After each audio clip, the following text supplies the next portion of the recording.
Saudara-saudara sekalian, kita kembali berbicara tentang sastra, yaitu tentang apa tugas atau manfaat yang dihasilkan oleh sastrawan kita.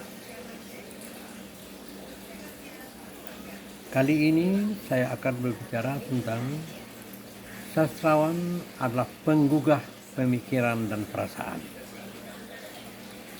Karya sastra dapat membangkitkan pemikiran kritis dan merangsang perasaan. Sastrawan bisa menjadi agen perubahan dengan menantang norma-norma yang ada, memicu diskusi, dan mengajak pembaca untuk merenung.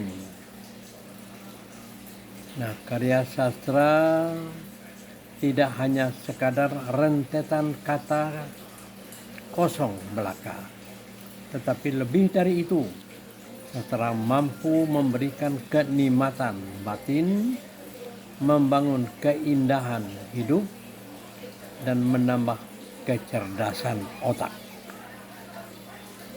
Di tangan orang biasa, kata-kata atau bahasa boleh jadi hanya sekadar peranti komunikasi biasa. Tapi tak demikian di tangan pengarang. Oleh pengarang, kata-kata bahasa itu telah dipilih, dikemas, dan diberi kekuatan yang luar biasa, sehingga kata-kata di dalam sastra itu mencerminkan sesuatu yang luar biasa yang dapat menggugah pemikiran dan perasaan. Penggugah pemikiran dan perasaan dapat kita lihat dalam novel Supernova. Supernova itu adalah karya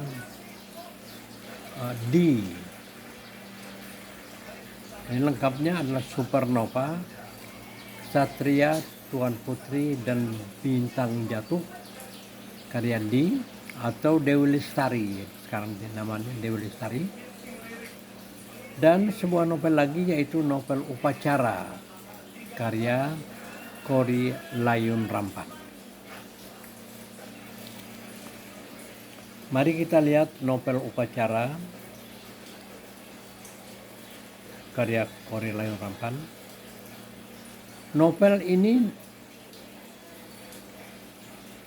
yaitu novel Kori Layun Rampan berkisah tentang kehidupan dan kebudayaan orang Indonesia pada suku Dayak. Jadi khusus pada suku Dayak.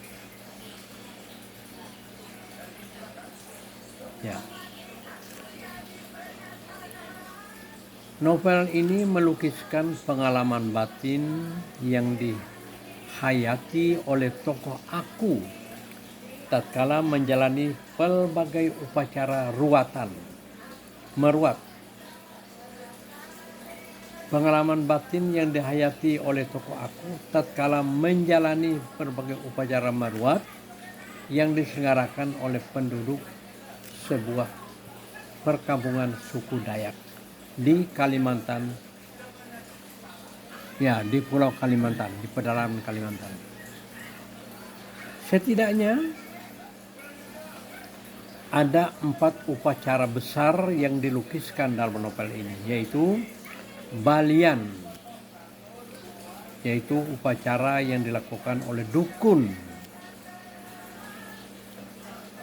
Kedua, Kewangkei, yaitu upacara penguburan tulang manusia.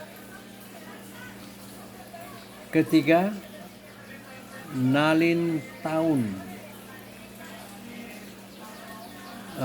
pesta tahunan yang berupa upacara persembahan kepada para dewa untuk menghindarkan kampung dari dosa dan malapetaka. Dan keempat, Pelulung, yaitu upacara perkawinan. Nah, Si aku hidup di daerah itu dan harus pula percaya pada upacara tersebut. Upacara balian misalnya, dalam hubungannya dengan cinta, dikatakan bahwa setiap si aku bercinta, cintanya akan tiada kesampaian karena kekasihnya akan meninggal dan mati muda. Itu pendapat upacara balian. Ternyata kekasihnya yang pertama, yaitu Waning namanya, harus meninggal di air, di telan buaya sebelum menikah. Kemudian Rei, kekasih yang kedua, kekasih yang kemudian, harus meninggal di air terjun. Jadi kedua-duanya harus meninggal. Ini mendapat pendapat dari balian bahwa dia harus meninggal di air. Si aku harus percaya dan muncul kepercayaan bahwa begitulah nasib dan takdir yang harus dialaminya. Pada saat itu dia sangat percaya bahwa itulah hasil upacara balian untuk dirinya. Dia harus kehilangan kekasih setelah dia memiliki kekasih, kapanpun dia mengambil seorang kekasih itu sebagai untuk istri. Dalam proses selanjutnya, si aku terus berpikir tentang pendapat balian itu. Mengapa harus bisa terjadi? Pemikiran baru muncul pada dirinya.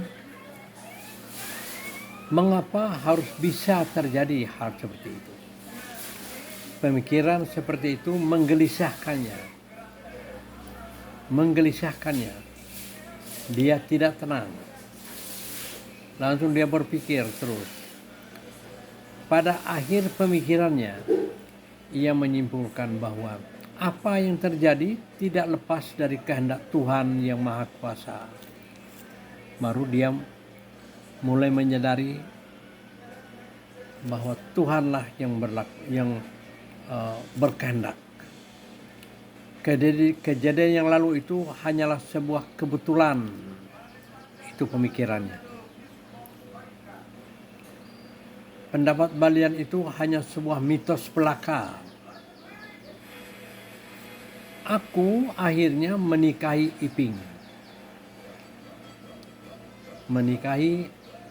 Iping, adik dari Waning.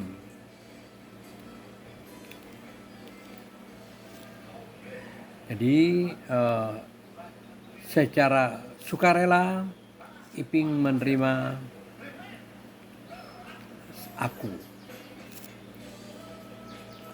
Keyakinan diri si aku itu, ya, sehingga ia berani memutuskan untuk menikahi Iping, tidak lain adalah sebuah kemenangan, dan kemenangan si aku melawan mitos. Ramalan balian tentang siapapun gadis yang dinikahi si aku akan mati muda adalah suatu mitos. Sementara keindahan hidup si aku bersama Iping adalah keindahan melawan mitos itu.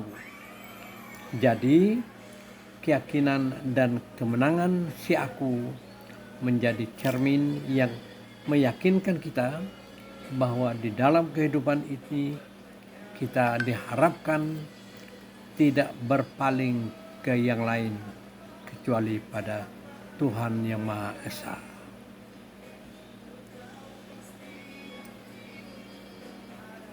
Nah, itulah Korrie Layun Rampan. Korrie Layun Rampan seorang pengarang Indonesia. Itulah antara lain sisi tertentu yang mencerdaskan otak kita dari karya sastra, tak terkecuali dari novel upacara. Contoh ini hanya sebagian kecil saja, sebab novel-novel lain masih banyak yang berbicara tentang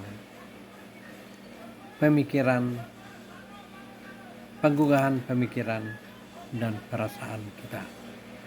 Sekian, terima kasih.